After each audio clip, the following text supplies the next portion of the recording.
notoriously keen reader of a balance sheet, but he left Tony Pulis to sort out the hiring of his backward staff with an agreed budget. Pulis is very keen to enlist Jerry Francis after 7 years together at Stoke and Crystal Palace, but to fund that, Pulis and his long-term assistant David Kemp and Jewell had to take a pay cut. You see, Jewell, already wondering about the nature of his exact role at the club, wouldn't agree to that, although Pulis and Kemp did. And Jewell says the matter's now in the hands of his lawyers.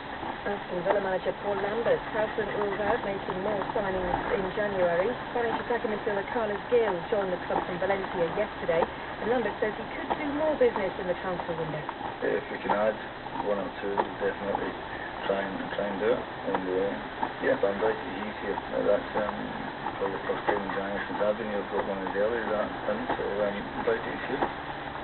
John Higgins is playing Mark Allen's replacing the quarterfinals of the Masters snooker. Jamie Broughton is watching at London's Alexandra Palace.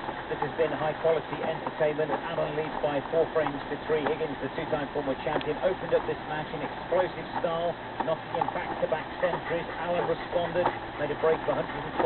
He then won the next 2 to go 3-2 ahead. Higgins hit back with a 96 break to level proceedings. He then had a chance in frame 7, but missed a blap off its spot, and Allen made 88 to go back in front. The Scot, though, is back at the table again. He's on a break of 36. There's nothing in this match so far. 6 is the target for victory. Hello, Sutherland to the Prime Minister's 11 break. 60 runs in Canberra earlier. Ian Bell top scored with 187. This is BBC 5 Live on digital, online, smartphone and tablet. And in travel news, the M6 is looking slow in the West Midlands, heading south. It's heading into the roadworks section, and the queue starts at junction 10, goes on towards the M5 link at junction 8.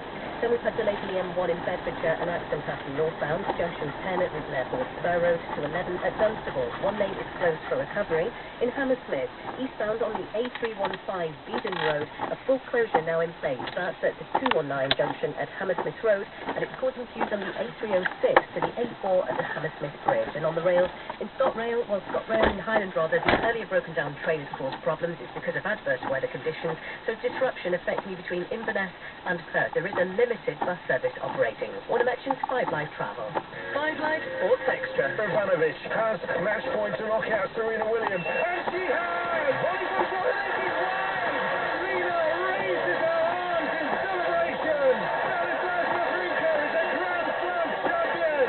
On Monday morning, 5 Live Sports Extra serves up live coverage from day 1 of the first unmissable tennis Grand Slam of the year, the Australian Open 2015, live from Melbourne. Listen online on digital radio, digital TV, smartphone or tablet. The streets, beaches and riverbanks of Melbourne have been bursting with families. Everyone's getting in position. The Australian Open 2015, Monday morning from 7 on 5 Live Sports Extra. Wednesday afternoon on 5 Live, afternoon edition with Dan Walker and Sarah Brett. We're going to do apps of the week and also get our tech testers, Bradley and George, to have a look at activity trackers this week. Thank you for all your information, texts and tweets you've been sending in regarding esports. What's this? Sky Slee Crunchy says, hats off to 5 Live for treating esports seriously.